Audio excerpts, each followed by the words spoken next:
Vous avez déjà eu à faire 1, 2, 3, 4 programmes ou alors plus de perte de poids, mais vous n'arrivez toujours pas à perdre du poids, ou alors vous perdez du poids, mais vous n'arrivez pas à maintenir, ou alors vous perdez, mais après quelques mois, vous reprenez tous vos kilos, ou encore vous ajoutez encore les kilos au-dessus de ce que vous avez perdu. Est-ce que cela a déjà été le cas pour vous? Si c'est le cas, restez jusqu'au bout de cette vidéo, car je vais vous donner des techniques. Premièrement, je vais vous dire quelle est la raison fondamentale pour laquelle vous n'arrivez pas à perdre du poids ou alors pour laquelle vous reprenez vos kilos. Et ensuite, je vais vous donner des conseils qui vont, n'est-ce pas, vous aider à pouvoir perdre du poids de façon simple et de façon surtout sans se frustrer, sans privation. Et franchement, restez jusqu'au bout de cette vidéo.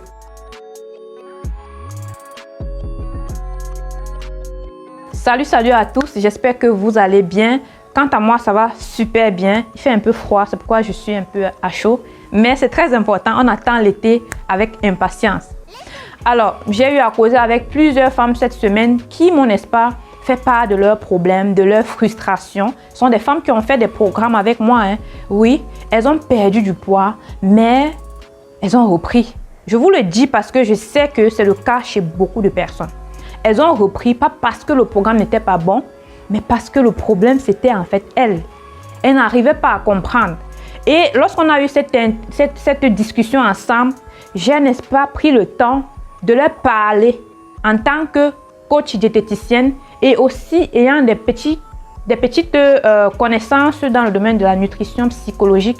Je les ai, n'est-ce pas, déniché les raisons pour lesquelles elles n'arrivent pas à perdre du poids ou alors pour lesquelles elles perdent très bien pendant le processus de perte de poids de 3 mois. Mais quelques mois après le programme, elles ont repris tous leurs kilos. Pas parce qu'elles n'arrivaient pas à faire ce que je disais, mais parce que le problème était ici. Donc, dans cette vidéo, je vais, n'est-ce pas, vous dire pourquoi est-ce que vous n'arrivez pas, n'est-ce pas, à perdre du poids de façon consistante ou alors de perdre du poids sur le long terme et pourquoi est-ce que vous reprenez tous ces kilos bien après. Moi, je m'appelle Richie, je suis diététicienne, coach sportif et naturothérapeute. Je vis en Allemagne. Ça fait pratiquement déjà 6 à 7 ans que je suis dans le domaine de la nutrition et j'accompagne des centaines de personnes au quotidien à retrouver leur santé, à retrouver leur poids idéal et surtout à pouvoir, n'est-ce pas, avoir une santé par l'alimentation, ce qu'on appelle une nutrithérapie. Alors, donc, ça c'était pour ma petite personne. Si vous êtes nouveau sur la page, je vous souhaite la bienvenue et je vous ai réservé un cadeau dans la barre de description. Déjà, c'est un e-book que j'ai créé, que j'ai écrit pour vous, qui vous permettra, n'est-ce pas, de perdre 2 kilos en 7 jours seulement et de façon simple, sans frustration, sans se priver, sans faire du sport.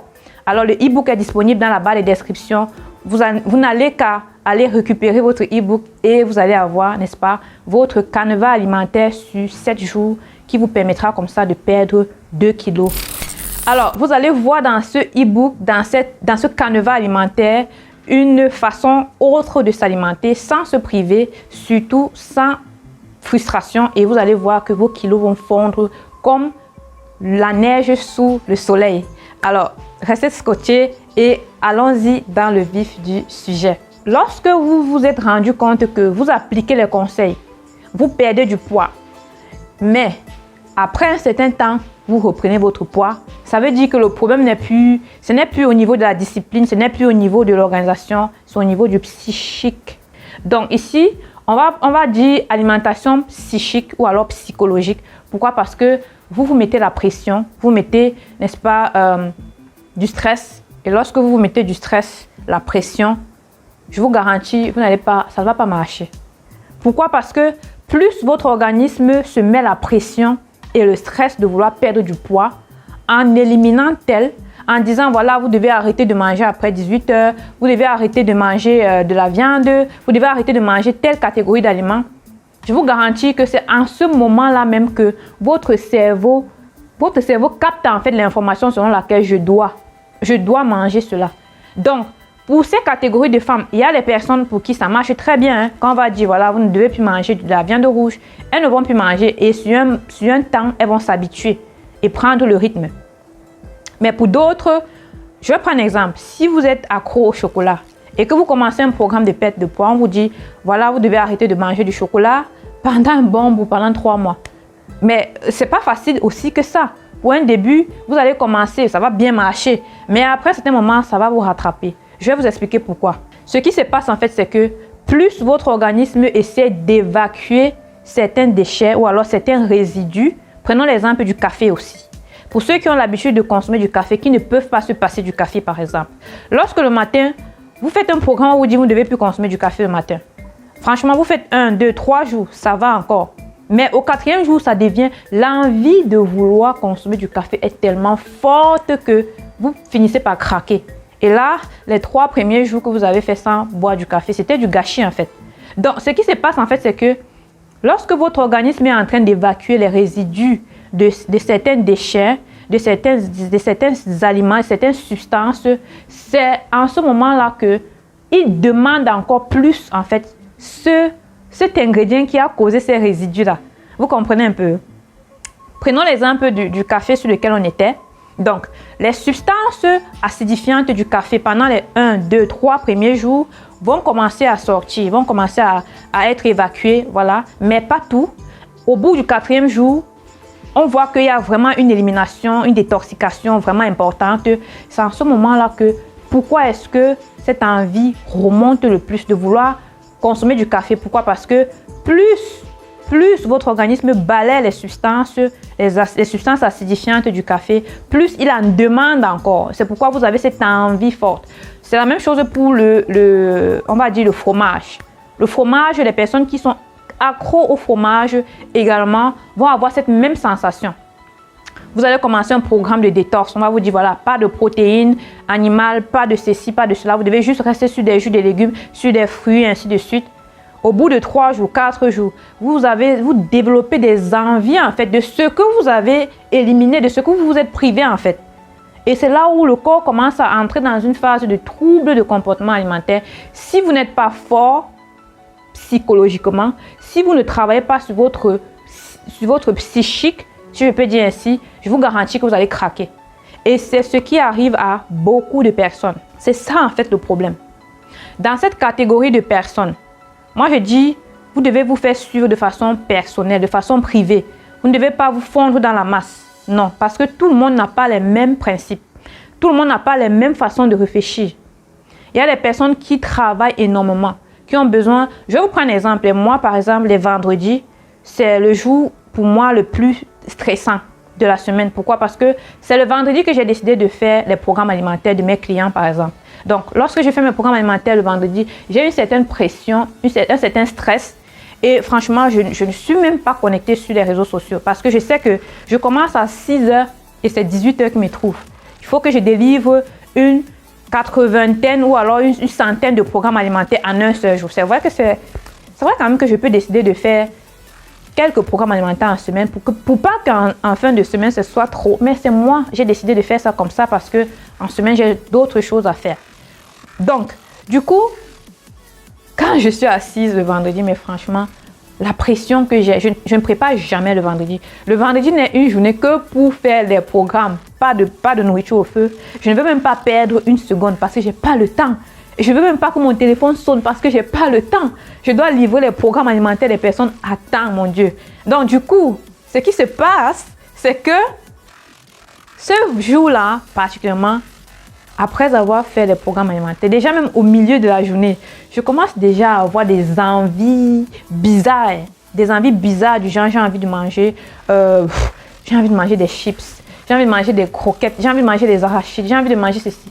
Et franchement, comme je suis rentrée du pays dernièrement, du Cameroun, où j'ai fait plusieurs moments, j'ai ramené des chips, des croquettes, ainsi de suite. Je vous garantis que je me bourrais tous les vendredis avec des chips, des croquettes. Mais je suis là, je n'ai pas pris du ventre, je n'ai pas pris du poids. Je mangeais juste ce qui passait par ma tête en fait. Ce dont j'avais envie, je mangeais en fait.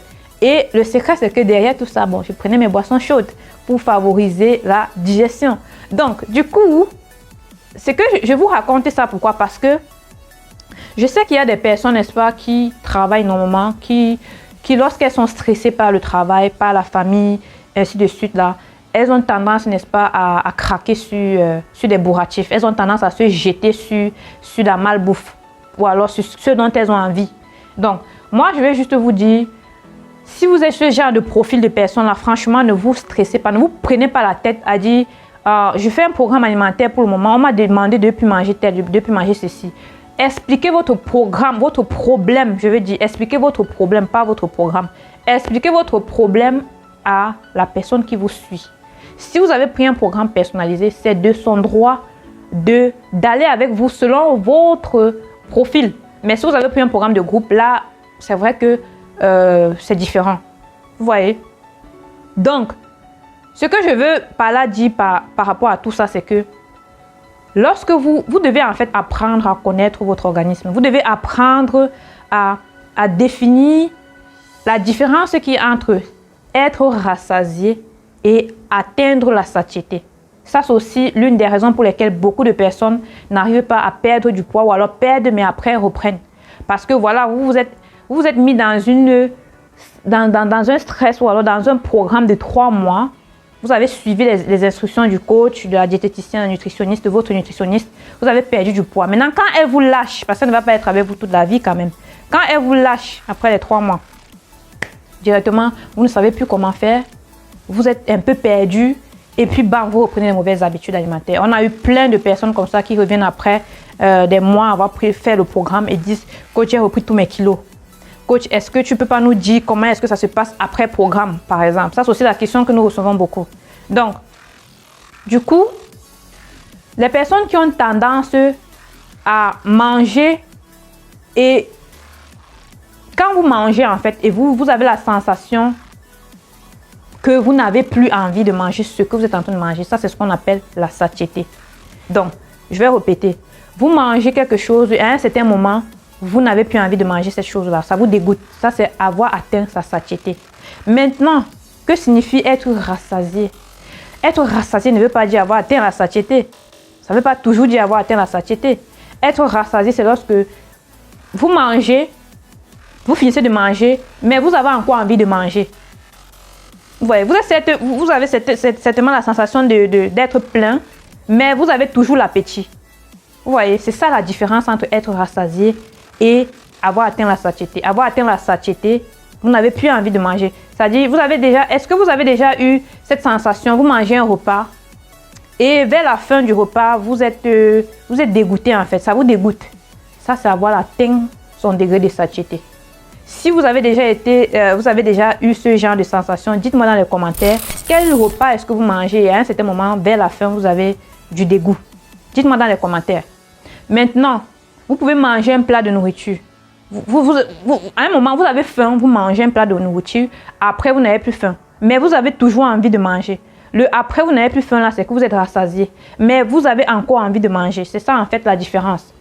Et c'est ce que beaucoup de personnes ne comprennent pas. Ou alors, beaucoup de personnes, en fait, ne font pas cette différence-là. Moi, le conseil que moi, je vais vous donner, c'est essayer d'apprendre à manger de façon intuitive. Ça, c'est le mot, c'est le thème. De façon intuitive. C'est-à-dire que manger de façon à ce que vous écoutez votre organisme, vous écoutez votre corps. C'est-à-dire, donnez-lui ce dont il a envie, ne vous privez pas, ne vous stressez pas à dire, voilà, je veux... Parce que, je vais vous dire, lorsque vous vous privez de quelque chose, c'est même en ce moment-là que votre organisme, votre cerveau dit que je veux. Donc, la meilleure façon de perdre du poids pour ces personnes qui ne parviennent pas à avoir la discipline, dans une routine alimentaire, c'est d'écouter votre corps et surtout de manger selon votre satiété. Dans certains programmes alimentaires, je mets parfois manger selon votre satiété. Arrêtez de compter les calories, ça ne vous aide pas. Ça vous stresse. Comptez les calories, comptez, voilà, tu dois manger 100 grammes de ceci, tu dois manger 150 grammes de ceci. Franchement, je vous assure, sur le long terme, ça vous stresse. Mangez et écoutez votre sensation de satiété. C'est tout ce que moi je peux vous dire. Et franchement, c'est le conseil que moi je donne à beaucoup de personnes qui viennent vers moi et qui ont des difficultés à perdre du poids sur le long terme. Donc, je vais m'arrêter là. Je pense que j'ai donné assez d'indices et dans une autre vidéo, je vais donner d'autres indices, les raisons pour lesquelles certaines personnes n'arrivent pas à perdre du poids. Donc, si vous avez aimé la vidéo, n'hésitez pas de liker, donnez-moi un pouce bleu vers le haut. Et surtout, on se dit à la prochaine vidéo. Prenez soin de vous et surtout, essayez, n'est-ce pas, d'apprendre à connaître votre organisme. Mangez de façon intuitive et vous allez voir que sur le long terme, vous mangez sans pression, sans frustration et vous allez voir que vos kilos vont fondre comme la neige sous le soleil. C'était Coach Richie, diététicienne, coach sportif. À très bientôt. Portez-vous bien. Au revoir.